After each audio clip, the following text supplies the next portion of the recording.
just 31 seconds, at exactly 2:14 p.m., Jasmine Crockett shattered the silence of a packed congressional chamber. And the President of the United States flinched. The air was electric, every camera lens locked on her as she spoke words that made the leader of the free world lean forward and whisper, "Please, don't go further." 31 seconds was all it took to turn Washington upside down and send shockwaves through every living room in America. This wasn't politics. This was a public unmasking. Live for the world to see. What truth could break a president in less than a minute? Stay with us. This is a story worth every second of your time. The August sun hung over Washington, D.C., like molten metal, turning the air thick enough to taste. Heat shimmered off the Capitol's marble steps as armed officers scanned the restless crowd. Every news network worth its name had claimed a patch of sidewalk cables snaking across the pavement, lenses glinting, anchors rehearsing lines they hoped would become tomorrow's headlines. Something dangerous was brewing inside that building, and everyone out here knew it. In a quiet corridor just beyond the main chamber, Jasmine Crockett stood in the shadows, her heartbeat a slow, deliberate drum. She wasn't here for a routine hearing, she was walking into an arena. Her leather folder, thin but deadly, felt heavier than it should. Inside were the papers that had kept her awake for nights on end, the kind you hold with both hands because you know they can't be unread one scene. She closed her eyes for half a breath, replaying the voices of those who told her to back off, to stay safe, to think about your career.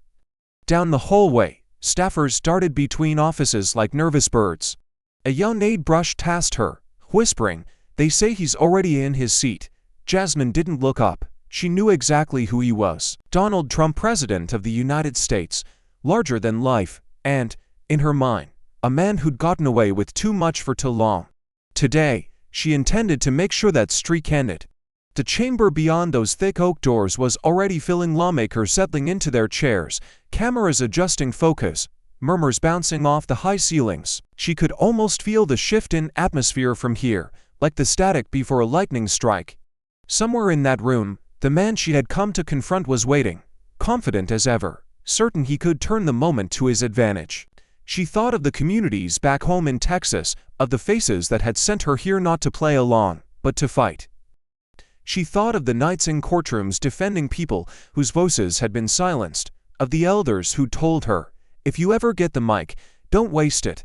Those voices were with her now, in every step toward that door. A muffled sound carried through the wood, a gavel, calling the room to order.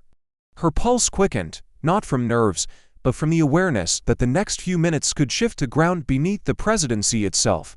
Jasmine took a final, steadying breath, her fingertips brushing the cool brass handle. This wasn't about trading insults or scoring points.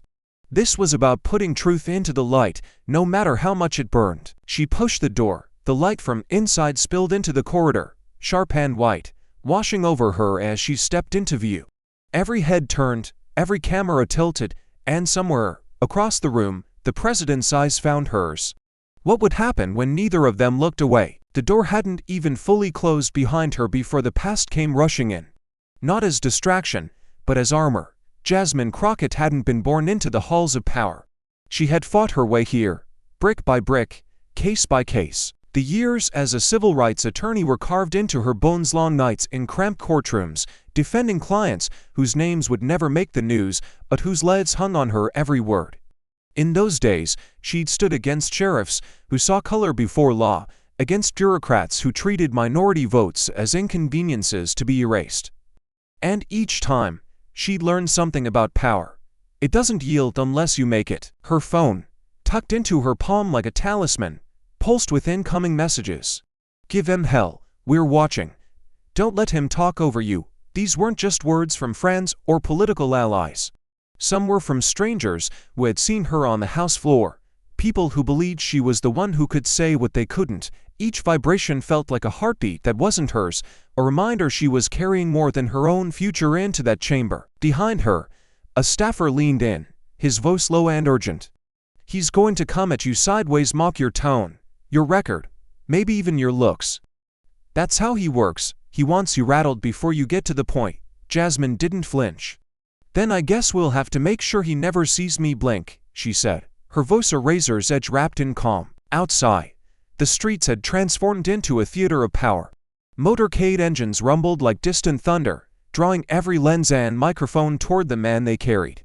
President Donald J. Trump stepped out of the armored vehicle, flanked by Secret Service, smiling in the calculated way that made his supporters cheer and his opponents clench their fists.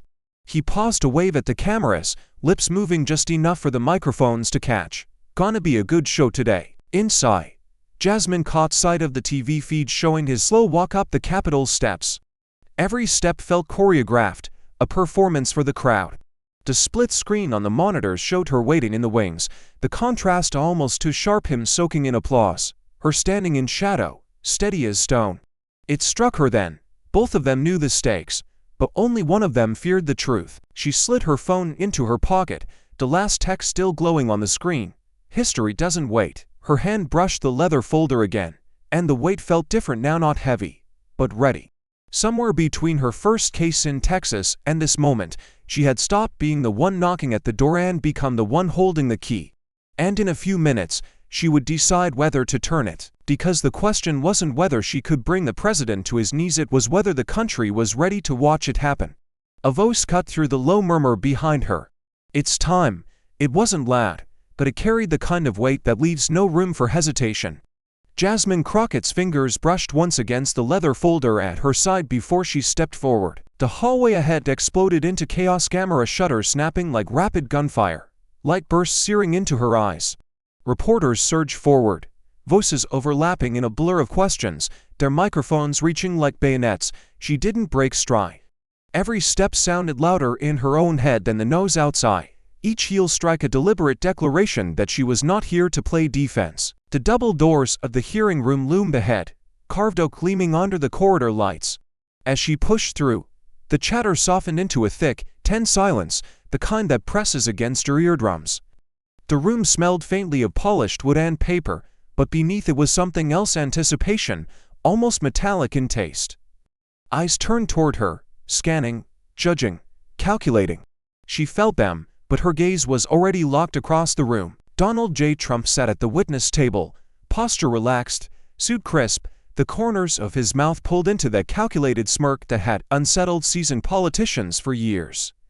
His eyes met hers, unblinking, and in that silent exchange there was no greeting, only challenge. He leaned back slightly, as if to say, "I own this room," but Jasmine caught the flicker of something in his expression, a microsecond of narrowing eyes, like a man realizing the opponent in front of him wasn't here to be tamed. The press pool clicked furiously, capturing every angle of their locked gaze.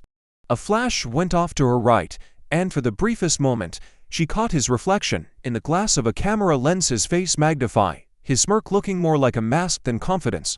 A low hum rippled through the spectators section, an almost imperceptible sound, the collective awareness that they were seconds away from the first strike. Jasmine moved to her seat, sliding the folder onto the table without breaking eye contact. Her fingers tapped once on the cover, not impatience, but signal. She could feel the hum of her pulse in her temples, the faint throb of adrenaline sharpening every sound. The shuffle of papers, the scrape of a chair leg, the steady breathing of the person seated next to her. Then, from the front of the room, came the sharp crack of wood on wood. The gavel's report cut through the tension like a starting gun. "This hearing is now in session." The word seemed to hang in the air, suspended in the space between the two of them, daring one to move first. And as the silence stretched just a heartbeat longer, one question rose like static through every mind in that chamber, every living room tuned in across America. When the moment comes, who will shatter first, the president or the congresswoman? The gavel's echo hadn't even faded when Trump leaned forward, elbows resting on the polished wood, his voice carrying that practiced mix of bravado and disdain. "Let's be clear," he began, scanning the chamber like a showman sizing up his crowd. "This is political theater, nothing more." A low murmur rippled through the room, the kind that's half amusement, half discomfort. He let the pause stretch, eyes settling on Jasmine with a deliberate slowness, like a predator locking in on its mark. Then came the jab, sharp and personal. "You're not a lawmaker, you're a diva. A no-show boss who lives for Instagram likes." The word sliced clean through the air, drawing a collective gasp from the audience. It wasn't just the insult, it was the way he said it, the smirk curling at the edge of his mouth, the almost imperceptible nod toward the cameras as if to say, "Get that shot." Fox News lenses zoomed in instantly, their operators sensing a moment that would play on loop before the day was over. One camera caught Jasmine's profile still, unreadable, while another locked on Trump's grin, framing him like a man convinced he'd just seized the upper hand. In the gallery, a woman covered her mouth, her eyes darting between the two, as though expecting someone to leap across the table. Jasmine's fingers curled around her pen until the metal clip pressed into her skin. She didn't look down, didn't break her gaze from the man across the room. Every instinct screamed to fire back immediately, but she could feel the weight of every lens, every microphone, every unseen viewer waiting to see if she'd crack. Her heartbeat wasn't racing, it was steady, controlled, like the countdown before ignition.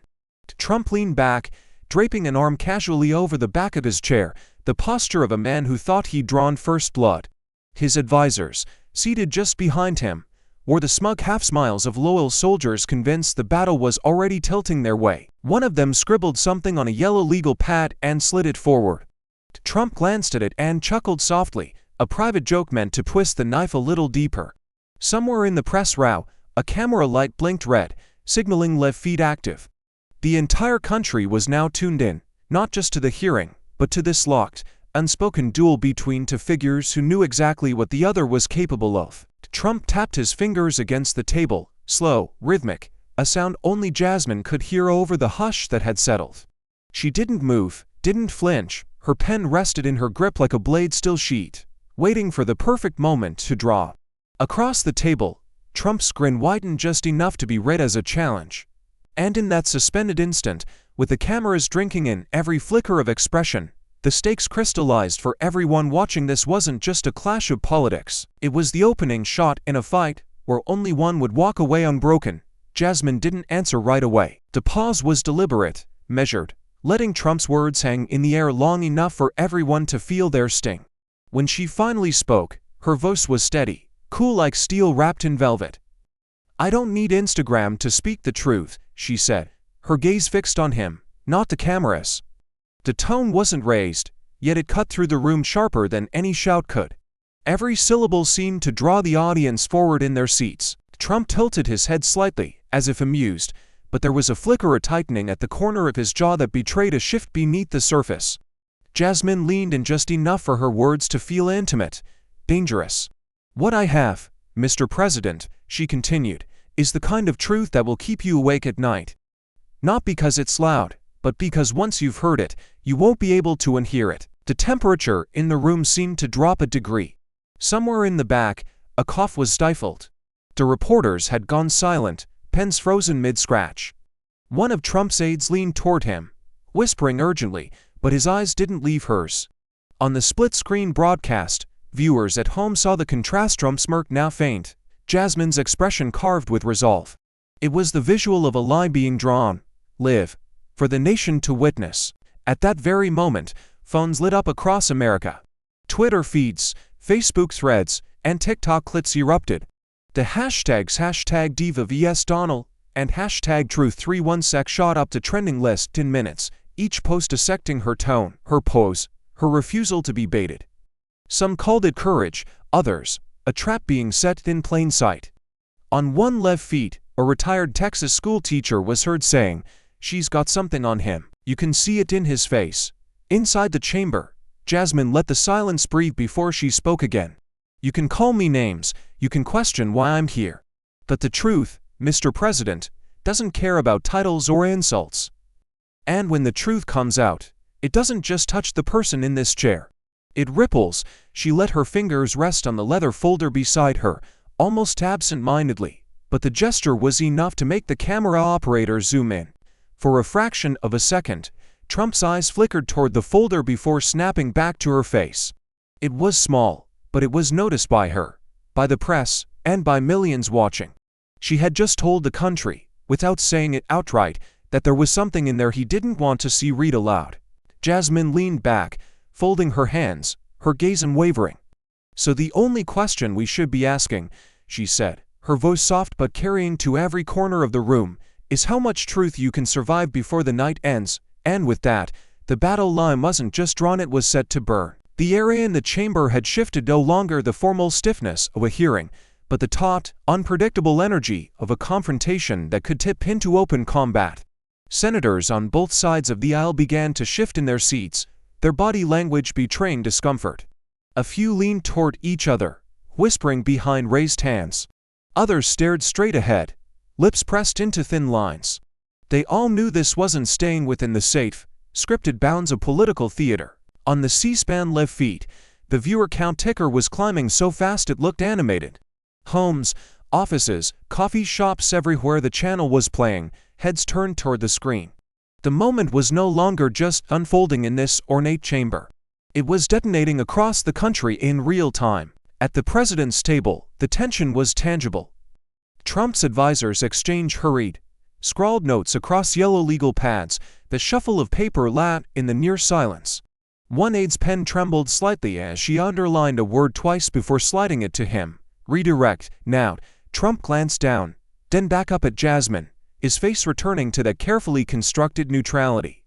But in his eyes, there was something harder to hide, a calculation running at high speed. Jasmine sat unmoving for a beat longer, as if weighing whether to let the tension simmer or turn up the heat. Then she leaned forward, elbows on the table, her posture both casual and commanding. Her voice was level, but it carried the unmistakable ring of a trigger being pulled. "Shall we talk about the calls, Mr. President?" The effect was immediate. Trump's head tilted slightly, but he didn't answer. Across the aisle, a senator's pen stopped mid-sentence.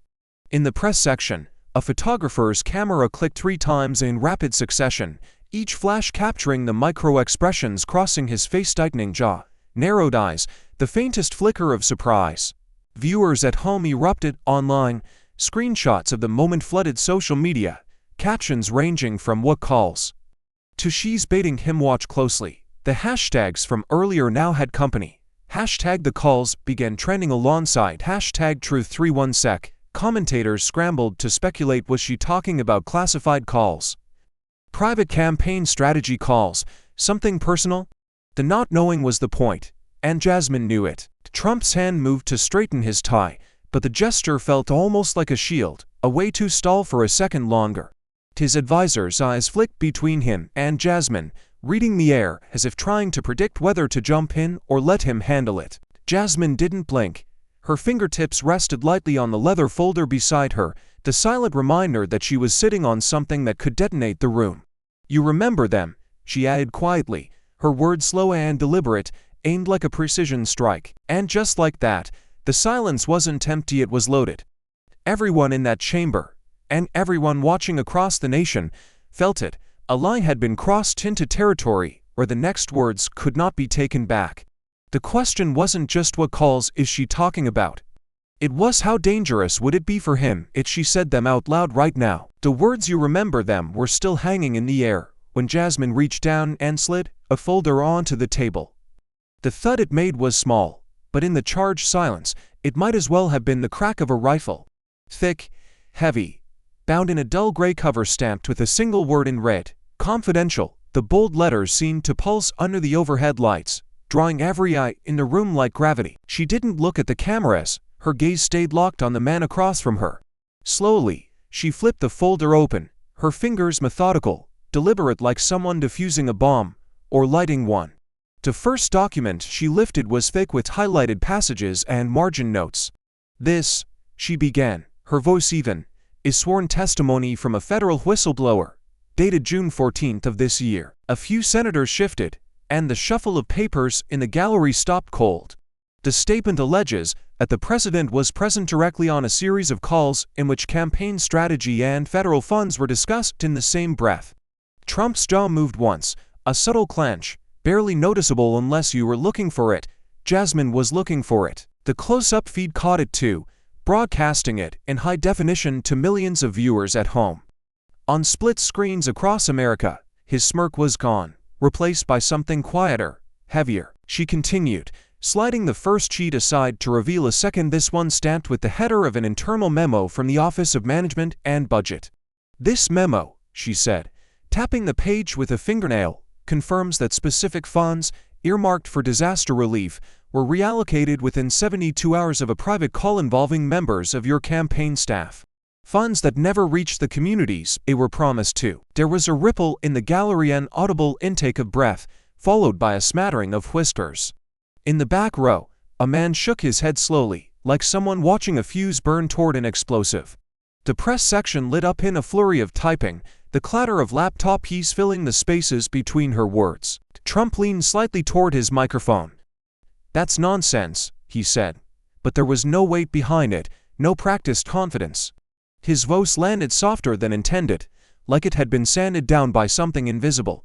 One of his aides slid another note toward him, but this time, he didn't look down. Jasmine's eyes didn't waver. "The testimony is here. The memo is here. And there's more." She tapped the remaining bulk of the folder, the sound sharp against the wood, a reminder that the pile in front of her wasn't just paper, it was leverage. "The question, Mr. President," she said, her voice a shade lower, "is whether you want the rest of this read aloud, right now." The room held its breath. Cameras rolled. The only sound was the faint hum of the air vents overhead. Somewhere in that stillness, everyone realized this wasn't about whether she had the proof, it was about how far she was willing to go to use it. And the deeper question, the one no one dared to voice, if she turned the next page, would the presidency itself survive the day? Jasmine slid a single page from the folder and held it at eye level, letting the cameras catch the redacted blocks of text, the government letterhead, the timestamp that screamed authenticity. "This," she began, "is an excerpt from a verified transaction log, cross-referenced with your own campaign's event schedule." Her tone was surgical precise, deliberate, each word meant to pierce, not just land. "It shows to point for $1 million in federal disaster relief funds rerouted through a shell account to cover venue costs for two private campaign galas." A murmur rippled through the gallery. The name of the city still struggling from last year's floods was like gasoline on an open flame. Jasmine didn't stop. She turned the page, revealing another document, this one bearing the watermark of the Justice Department. "And here notes from two separate federal investigators. Both report receiving direct pressure from senior White House officials to reconsider the scope of ongoing criminal inquiries. One investigator uses a phrase I can't improve upon. A deliberate campaign to bury the trail." Trump's hand twitched against the table, and he leaned toward the mic. "This is a lie." His voice was louder now, sharper, trying to reclaim the room. But there was an edge of strain beneath the volume, a slight catch on the last word, like a note that didn't quite hit pitch. Jasmine didn't blink. She didn't raise her voice either. "Then swear it's false," she said, her words falling like a gavel strike. Right now, before the American people, she let the challenge hang there, not rushing to fill the silence. The audience, the senators, the press, they were all locked on him now. The cameras caught every beat of his expression, the momentary widening of the eyes, the subtle shift in his posture, the involuntary glance toward the folder still brimming with pages. A senator on the far end of the dais leaned back, folding his arms, eyes narrowing as if already imagining the headlines. The sound in the room had changed. It wasn't chatter anymore. It was the quiet, tight hum of tension pulled to its limit. Trump opened his mouth, then closed it again. He glanced at his counsel, who gave the smallest shake of the head. The silence that followed wasn't just awkward, it was dangerous. In that gap, viewers at home could see the calculation happening in real time, the battle between denial and the risk of perjury. Jasmine leaned forward just slightly, her eyes never leaving his. "The truth isn't afraid of the oath, Mr. President," she said softly. "So if it's not true, the moment to prove it is right now." The chamber felt smaller, the walls closing in, the weight of what hung in the air pressing down on every shoulder. Trump's hands tightened into fists on the tabletop, but no words came. And in that suffocating stillness, the question wasn't whether he'd speak, it was what would happen to him if he didn't. The silence was no longer a pause, it was a living thing, pressing in on the walls, curling around every person in the room. The faint hum of the air system seemed louder than it should be. The rustle of a paper from somewhere in the gallery felt like a gunshot. Every lens in the room tightened its focus, every photographer leaning forward to capture the exact second when composure slipped. On the broadcast feed, the split screen told its own story. Jasmine sat unmoving, her gaze steady, her hands folded over the folder as if guarding a weapon. Across from her, the President of the United States shifted ever so slightly, his shoulders rolling back, his jaw locked tight. Under the unforgiving glare of the overhead lights, a thin bead of sweat traced a slow line from his temple toward his cheek. The cameras caught it in brutal clarity, and within seconds, that image was already being clipped, cropped, and blasted across social media. In living rooms, offices, and crowded coffee shops, viewers leaned closer to their screens. Hashtags multiplied at light speed. Hashtag Truth31Sec. Hashtag Breaking the Mask. Hashtag What is he hiding? Each post dissecting the moment frame by frame. One clip, slowed down and zoomed in, captured the exact instant his eyes flicked toward the folder, a move so quick it could have been missed. But not in the age of the internet. Inside the chamber, the stillness had turned electric. Even those who had entered the hearing as staunch allies felt the shift. This wasn't about party lines anymore. It was about the spectacle of a man who had never been forced to stand still under the weight of a question he couldn't swat away. Jasmine said nothing. She didn't need to. The more she waited, the more the moment expanded, swallowing every other nose, every other thought. Trump's fingers tapped once against the table, a restless bee, before curling into a fist. His eyes swept the room briefly to the senators, to the press gallery, then back to her. He opened his mouth, closed it again, and in that wordless stutter, the mask cracked a little wider. Somewhere in the back row, a reporter mouthed to another, "This is bad." The photographer beside them kept snapping, every shutter click punctuating the absence of an answer. The tension wasn't just in the air, it was in the way people were breathing, shallow and careful, as if even an exhale might break the spell. On the live feed, a chyron at the bottom of the screen shifted. President hesitates after Crockett challenge. The words seemed to hang there, feeding the narrative already catching fire outside those walls. Jasmine leaned forward an inch, not speaking, just closing the space between them. The lights reflected in her eyes made them seem sharper, almost dangerous. Trump's lips pressed into a line, his knuckles whitening, and in that knife-edge moment, the country was left with one burning question, pulsing in the minds of millions from Capitol Hill to the smallest town in America. Why is the president suddenly so quiet? And what happens if the silence breaks? The moment his silence hit the airwaves, America reacted like a body struck in the chest. Sharp intake, frozen breath, then an explosion of voices. In Texas, a bar in Dallas had gone from rowdy happy hour to total hush, every eye locked on the overhead TV. The footage looped the beat of sweat, the averted glance, the absence of an answer, and men in work shirts argue over beer mugs. "That's courage," one said, nodding at Jasmine's still frame. "That's a stunt," another shot back, slamming his glass down. In Florida, the living room of a retirement condo was lit only by the bluish glow of the flat screen. A half-dozen retirees sat in recliners and on the edge of the couch, leaning forward like gamblers, watching a final hand. "She's poking the bear," one woman murmured, her voice half admiration, half warning. A man beside her shook his head. "The bear's never been cornered like this before. That's why he's not moving." The room fell quiet again, all eyes waiting for the next clip, the next word that might tip the balance. In Ohio, a senior center had turned the game room into a watch party, replacing the usual bingo tables with folding chairs facing a massive projector screen. Cable news hosts were breaking in mid-sentence, voices pitched high, eyes bright with the thrill of being first to frame the narrative. "We are interrupting to bring you this moment," one anchor declared, because the president's silence in the face of direct challenge from Congresswoman Jasmine Crockett is unprecedented in recent political memory. Across the lower third of the screen, the word "shocking standoff" blazed in red. Split screens multiply. On one, live footage from the chamber. On another, side-by-side boxes of analysts gesturing wildly, arguing whether Jasmine had just made history or committed political suicide. Social media dashboards filled the third box, hashtag spinning upward like a stock ticker. #Truth31Sec still burned at the top, but now it shared the feed with hashtag presidential pause and hashtag Crockett vs Trump. Every new post carried some variation of the same electric question: what just happened? In a small-town diner in West Texas, the TV over the counter played the feed as customers craned their necks between bites of pie. A man in a baseball cap muttered to his wife, "She's holding something big, he knows it, we all know it." The waitress refilling his coffee leaned in just enough to say, "If she drops it, there's no putting it back." The couple didn't answer.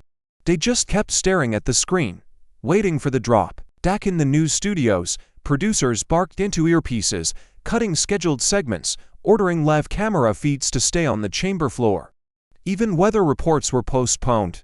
The nation's heartbeat was sensed to the slow, deliberate pacing of a single confrontation. And as America watched, the same thought began to coil in living rooms, bars, and senior centers alike. If this is what she can do in silence, what happens when she decides to speak again? Trump's chair scraped against the polished floor as he leaned forward, the microphone catching the low growl in his voice. This is exactly what happens when radical left billionaires pull the strings. You're not here for the people of Texas, Congresswoman, you're here because your donors told you to be. His hand sliced the air in a sharp gesture, the kind he used at rallies to whip a crowd into fury. So let's stop pretending. Tell the American people who's feeding you this garbage. Give us the names, let's see your so-called sources. The words hung heavy, bait sharpened with precision. It was a move meant to corner her, to force her into revealing the very lifelines that had given her the folder in front of her.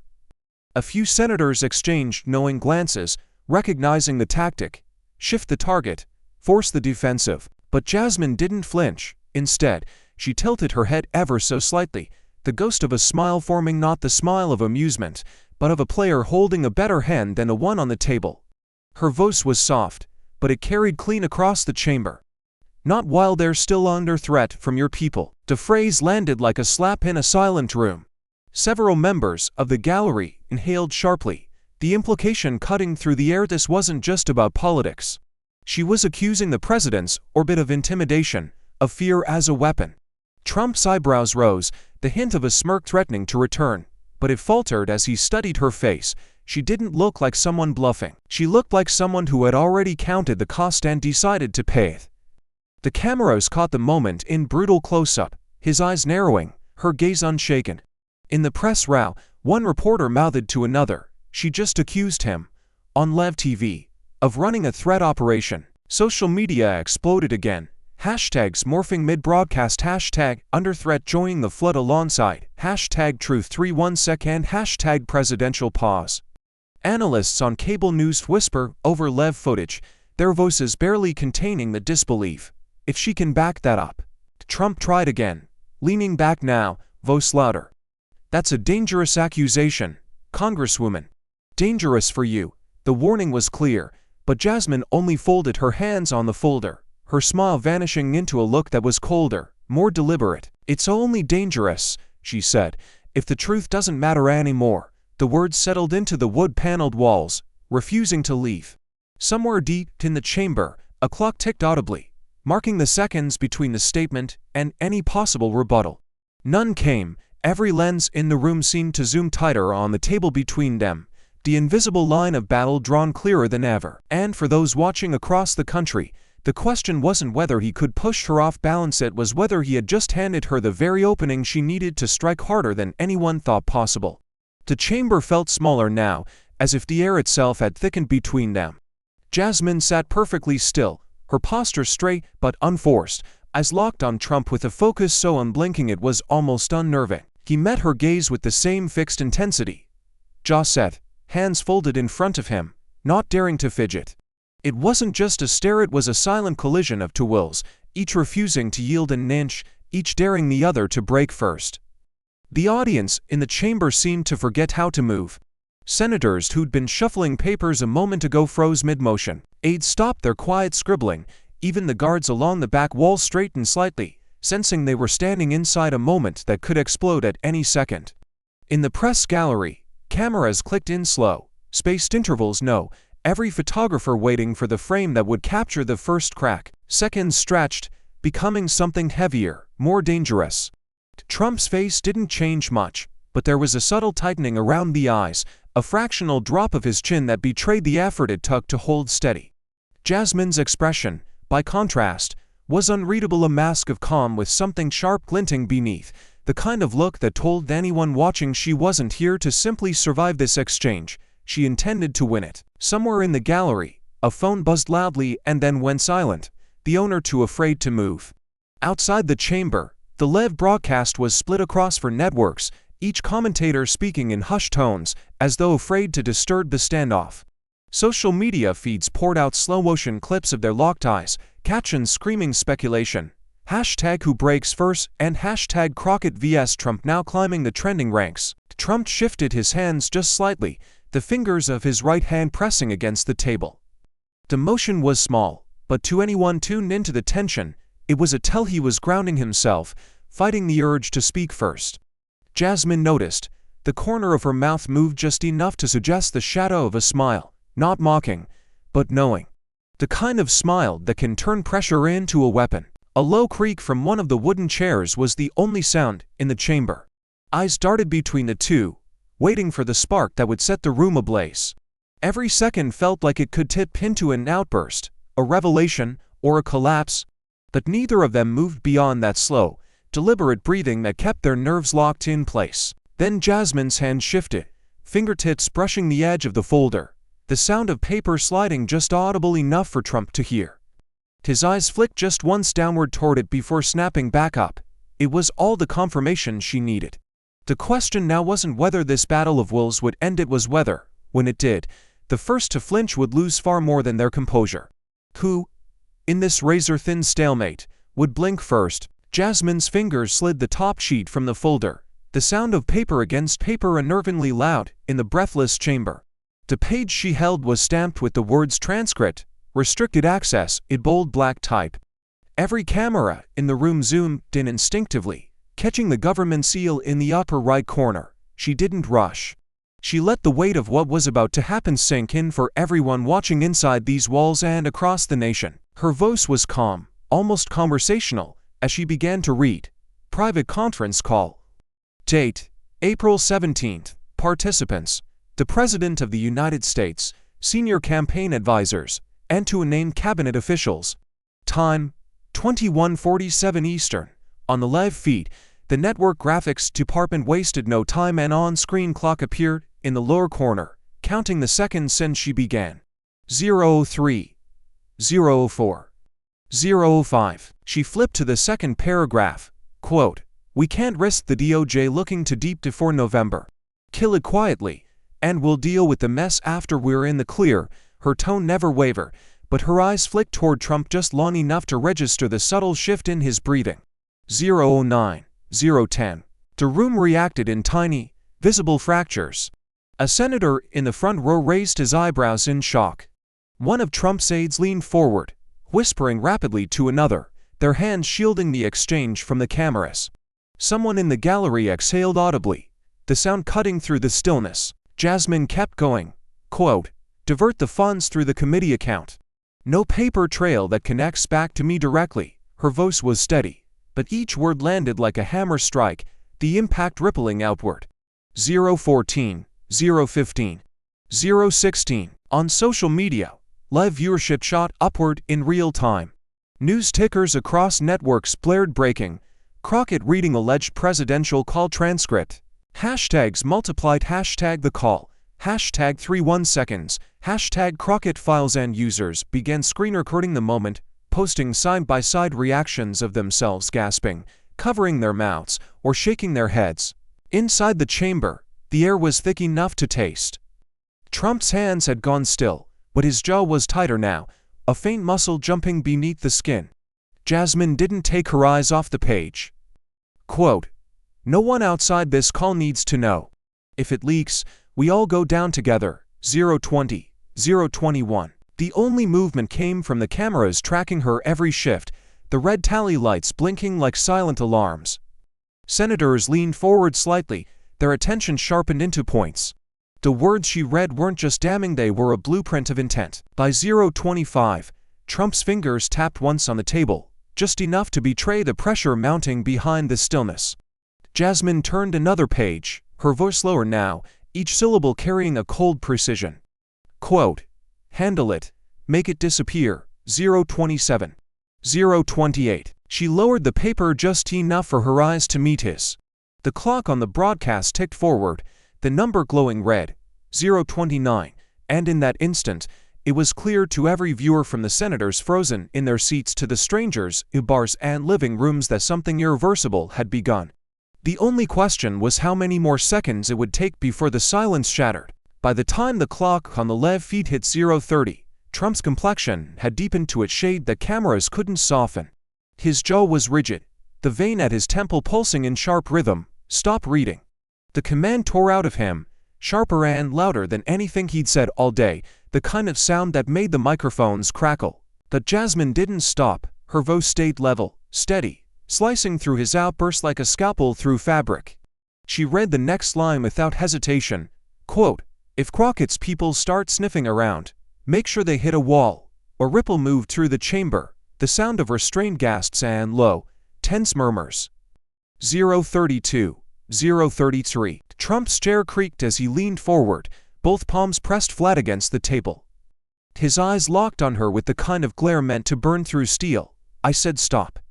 The words came heavier this time, his voice riding the edge of a shout. Somewhere in the gallery, a reporter's pen froze mid-word. The senators didn't move. No one dared to break the taut thread holding the moment together. Phones began to glow in the audience, screens lighting up faces as viewers in the room sent frantic texts and live updates. Hashtags surged again, hashtag he lost it, and hashtag Crockett reading joining the flood. On the split-screen broadcast, news anchors leaned forward in their chairs, eyes wide, their voices tight with the thrill of watching something raw and unscripted unravel in real time. Jasmine's page turned, the soft rasp of paper somehow louder than his outburst. Quote, "Our friends at Justice know what to do. Kill it, or I'll find someone who will." 036. 037. Her cadence was unchanged, but the weight in her words grew heavier with each line. She never looked at the paper for long. Her eyes kept lifting to meet his, letting him see that she knew exactly what these words meant to him. Trump's hand twitched toward the microphone again, but he hesitated, jaw working as if grinding down whatever he'd been about to say. The pause was enough for her to keep going. 038. 039. The murmurs in the crowd grew, not loud enough to break decorum, but impossible to ignore. It was the sound of a collective realization that they weren't just hearing allegations anymore. They were listening to a sitting president have his own words read back to him, word for word, with the whole country watching. By 040, the tension had shifted from political theater to something more primal, survival. The red in Trump's face deepened, his breathing heavier now, his knuckles whitening against the table's edge. Jasmine turned the page again, the clock blinking 041 in the corner of the screen. She didn't have to say it out loud, but her silence between sentences screamed it, "I'm not done." And as the seconds ticked forward, the room and the nation waited to see if the President of the United States would lose more than his temper before the minute was up. The clock on the live feed glowed 031 when it happened. Trump, who had spent decades perfecting the art of dominating a room, leaned in toward his microphone. His eyes were darker now, the fire of defiance replaced by something quieter, almost brittle. The words came out low, almost swallowed, but the microphone caught them perfectly. "Please, don't go further." The sound landed like a detonation, gasps rippled through the chamber, sharp and immediate.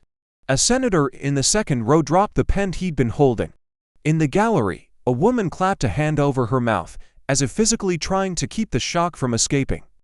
Even the press row, trained to remain detached, shifted in their seats, glancing at one another with expressions that said, "Did he just say that?" The room felt suddenly off balance, as if the floor had tilted a few degrees.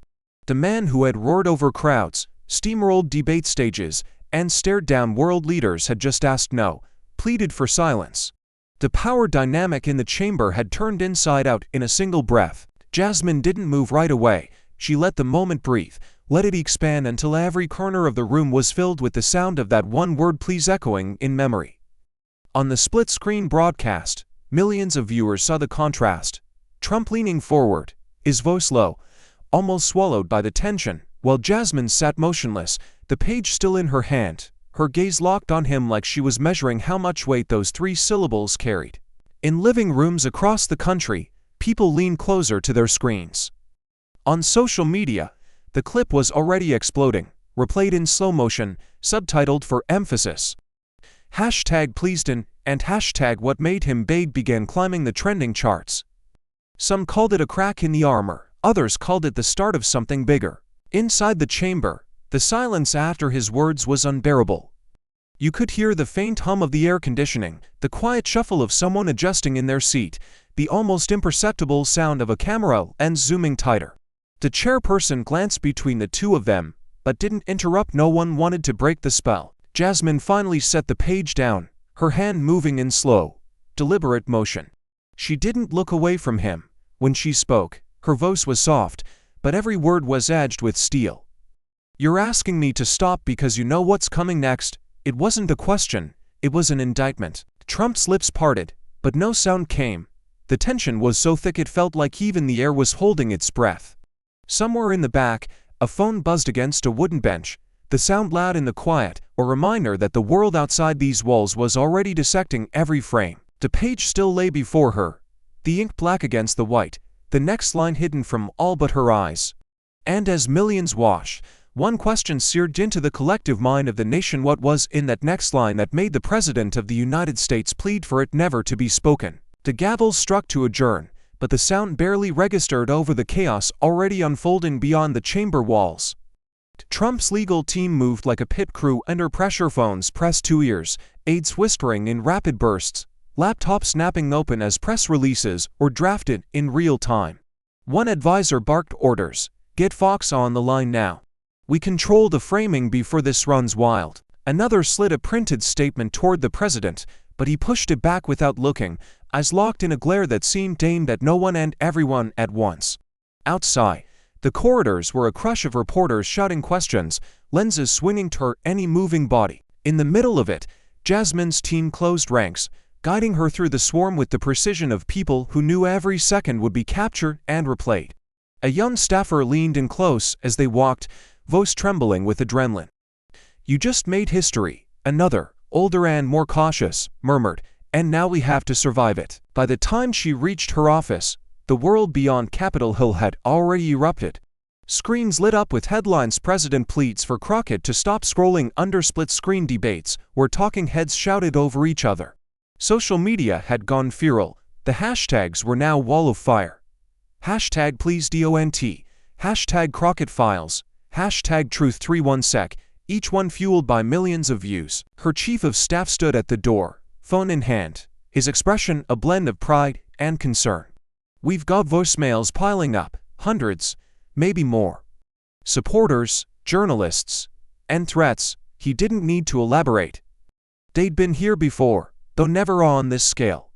The sound of the phone ringing in the background was relentless. Every time it stopped, it started again, like a warning siren that wouldn't quiet. Jasmine sank into her chair for the first time in hours, the leather creaking beneath her. She could still see the chamber in her mind's eye, the exact moment Trump leaned into his mic, the word "please" breaking the room.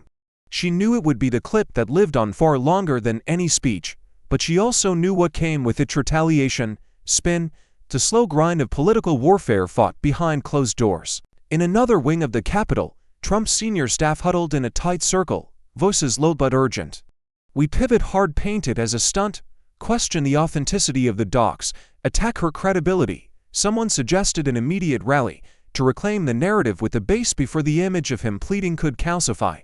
But even here, the air felt different. There was no easy script to endure the sight of a president asking for mercy on live television. Back in her office, Jasmine's phone buzzed with a single new message from an unknown number. "You think you've won. You haven't." She stared at it for a moment, her jaw tightening, before locking the screen and setting it face down on the desk.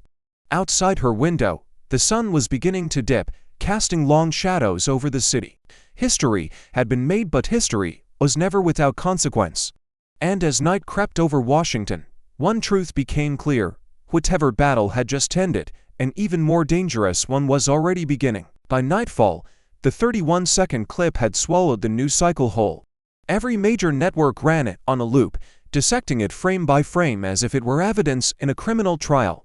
The freeze frame of Trump leaning toward the mic, eyes narrowed, lips shaping the word "please" was plastered across chyron after chyron. Some networks ran it in slow motion, others with subtitles in bold yellow, ensuring no one missed the weight of those 3 syllables. On cable news, the split screens were relentless. One box replayed Jasmine reading from the transcript, her voice steady, the clock in the corner counting upward. Another showed Trump's face shifting, the subtle reddening of his cheeks, the sweat catching alight. A third box scrolled social media reactions in real time, hashtags exploding into the millions, hashtag #PleaseDONT, hashtag Crockett Files, hashtag 31 seconds that shook America, hashtag Truth31sec. By midnight, the clip was trending in over 40 countries, dominating feeds in places as far as Sydney, Berlin, and Johannesburg. Talk radio, it up coast to coast. Callers battling over whether Jasmine had delivered the boldest act of political courage in a generation or signed her own career's death warrant. "That's not bravery, that's suicide," one voice sparked on a conservative AM station in Ohio. Minutes later, another caller on a progressive podcast countered, "She did what no one else had the guts to do, make him sweat under the truth." In newsroom green rooms, commentators prepped for live hits with hastily scribbled notes, flipping between disbelief and the thrill of having a moment so raw to analyze. "This is unprecedented," said one veteran anchor on prime time. "The power dynamic shifted on live TV, and there's no putting that genie back in the bottle." Across from her, a political strategist shook his head. "Or maybe it was a trap she walked into. Let's not forget, the retaliation machine will already be spinning." Late-night shows got their hands on the footage within hours, each host giving it their own spin. Some played it for laughs, looping the pleas until the audience howled. Others let the silence after the word run long, milking the tension for maximum dramatic effect. The clip's reach was no longer limited to politics. It had crossed into pop culture, the kind of moment grandparents, teenagers, and everyone in between would see before the week was out. And still, in the midst of the frenzy, one thing remained constant: no one knew what was on the next line of that transcript. News tickers teased at the unread line. What could it be? And conspiracy theories sprouted overnight. Some claimed it was financial. Others whispered it was personal, something that could detonate not just a presidency, but a legacy. Back in Washington, the lights in Jasmine's office still burned. She knew the storm outside was both shield and weapon protection in its visibility, danger in its intensity. But she also knew storms don't last forever. The question was whether she could get to the next move before the wind shifted. And somewhere in that swirling media tempest, America waited for the answer. Was this her coronation, or the first step toward the gallows? The office was dark except for the amber glow of a single desk lamp, its light spilling across scattered papers and the untouched cup of coffee that had long since gone cold. Jasmine sat in her chair, motionless, the leather sighing faintly beneath her weight. Her phone buzzed every few seconds, lighting up with a carousel of notifications, texts from allies congratulating her, emails from reporters demanding statements, voicemails she hadn't dared to check. Buried in the mix were the ones she knew would be there. Threats, warnings, the uglier edges of victory. She didn't reach for the phone. Instead, her eyes fixed on the Capitol dome visible through the window, the monument's white stone now shadow under the deep blue of the D.C. night. The day's events looped in her mind in disjointed fragments, the flicker in Trump's eyes, the weight in his voice when he'd said please, the collective gasp from the chamber. For the first time since walking out of that hearing room, the adrenaline was wearing off, leaving a different kind of heaviness in its wake. On the far edge of her desk, framed in worn silver, sat a photograph of her grandmother. She reached for it, brushing the glass with her thumb as if the motion could bridge years. The woman in the picture wore the same fierce expression Jasmine had carried into courtrooms and congressional hearings alike. She could almost hear her voice now, low and steady. Speak truth to power, baby girl. Not because it's safe, because it's right. And if your voice shakes, let it. Just make sure it's loud enough to be heard. Her gaze shifted to the folder still lying open on her desk, the transcript pages peeking out like unspent ammunition. She had used only part of what was in there. She knew it, Trump knew it, and that knowledge was its own kind of weapon, one that could protect her or destroy her depending on how the next days unfolded. Another buzz from the phone drew her attention. This one was a message from her chief of staff, media asking if you'll release the rest. They're saying, if you don't, he'll control the story. She set the phone back down without typing a response. Control was a word she understood well, and right now, the balance of it was as fragile as glass. Outside, the city seemed deceptively calm, street lamps glowing, traffic humming faintly in the distance. But Jasmine knew better. Tonight was only the pause between storms, the stillness that comes before the next strike. Her grandmother's words echoed again, but now they carried an edge she hadn't heard before, a reminder that truth was not a single blow, it was a campaign. She leaned back, eyes closing for just a moment, her hands still resting on the folder. It wasn't exhaustion that kept her there, it was calculation. She had drawn blood today, but the wound hadn't finished bleeding. And as she sat in the half-dark, the question she couldn't shake was the one the entire country would soon be asking. Was this the victory, or just the opening shot. By dawn, the shift was undeniable. Overnight polls flashed across every network, the president's approval bleeding away, Jasmine's recognition soaring like a flare into the national spotlight. Commentators compared the numbers to political earthquakes, rare, sudden, and impossible to reverse. In town halls from Texas to Ohio, voices clashed like storm fronts. In a packed community center in Florida, an elderly veteran stood and declared, "She spoke for all of us who've been ignored." A woman in the back shot back, "She humiliated the president on live TV, that's not leadership." The room split down the middle, shouts echoing off the walls, every exchange feeling less like debate and more like battle. Cable networks cut into regular programming with live feeds from these gatherings, their lower third screaming, "America reacts." Pundits sparred in real time, some calling Jasmine reckless, others calling her the bravest politician in a generation. Inside the White House, cameras caught the unusual stillness of the press room. Then came the statement. 2 presidential appearances, one in Michigan, one at a veterans memorial, were postponed due to scheduling conflicts. The phrasing was bland, but the speculation was electric. Reporters whispered about internal panic, about advisors urging the president to lie low until the storm passed. Yet outside the gates, the storm wasn't passing, it was gathering strength. Protesters and supporters both lined Pennsylvania Avenue, their signs and chants merging into a chaotic chorus that told the same truth. The country was no longer watching passively, and as evening fell, every news broadcast carried the same clip of Jasmine in the hearing room, standing tall, as the president leaned forward to plead. The image was already iconic. But the real question, whispered across kitchen tables and shouted in crowded bars, was more dangerous than any poll. Had she just altered the course of an election, or lit the fuse on something far bigger? After the political firestorm of the hearing, Jasmine Crockett stepped onto a rally staged before a sea of supporters, the air electric with anticipation. Under the glare of spotlights and television cameras, she wasted no time with theatrics, instead diving straight into the heart of her message. She framed the confrontation with the president not as a personal feud, but as a battle for the soul of the nation, a fight over whether truth still had a place in America. Her voice carried the weight of conviction, as she declared that this wasn't about party lines, but about every citizen's right to know when their leaders were lying, and to hold them accountable when they did. Faces in the crowd reflected every emotion: pride, anger, hope, as she spoke of taxpayers betrayed by secret deals and voices silenced because truth was inconvenient to those in power. She revealed that she'd been told to stay quiet, to walk away from the fight, but made clear she never would. Her words ignited chants of truth, truth, truth.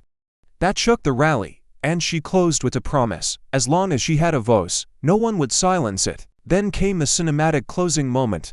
The crowd roared, but Jasmine raised her hand to bring silence. The camera zoomed in, capturing her sweat, exhaustion, and defiance. She stepped closer to the lens, speaking not to the rally but to the millions watching at home. "Courage isn't the absence of fear, it's choosing truth despite it," she said, locking eyes with the audience through the camera. Then she dropped a bombshell. There was one more line in the transcript she hadn't read aloud. One line that could break this wide open, she revealed, pausing to let the weight of her words settle. Looking directly into the camera, she asked, "If you were in my seat, would you have read it?" The pause that followed was heavy, almost unbearable. As the crowd erupted again, the screen began to fade to black, but the question lingered in every viewer's mind. It wasn't just about what she'd done. It was about what she still might do, leaving the nation suspended between admiration, fear, and the known sense that the story was far from over. Thank you for watching until this moment and for standing with us on this journey for justice. Your support means everything. Like, subscribe, and turn on notifications so you never miss what's next. And we'd love to hear your thoughts. Leave a comment below and let us know what moved you most in this story. Together, our voices make a difference.